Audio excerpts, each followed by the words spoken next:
Most builders nowadays give you the option to choose between a light theme or a dark theme, whatever you feel comfortable working with. Hi, I'm JB. This is Websites for Beginners and welcome to our video document series on Learn Breakdance for WordPress. Apart from the series, you can also learn more from our complete courses for Breakdance, taking you from a beginner to a master of multi-page sites, blogging and WooCommerce. Link in the description.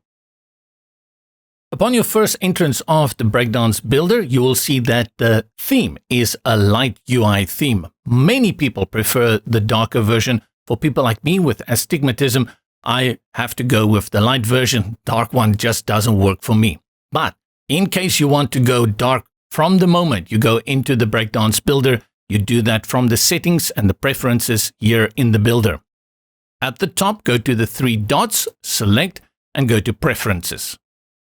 It opens to UI settings, and here you have the option for the dark mode.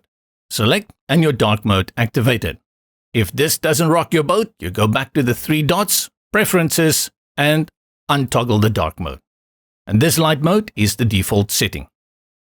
And that's a wrap. To support this channel, a heartfelt like would be great. In addition, you can visit us at w4b.io and remember to check out the complete courses for Breakdance.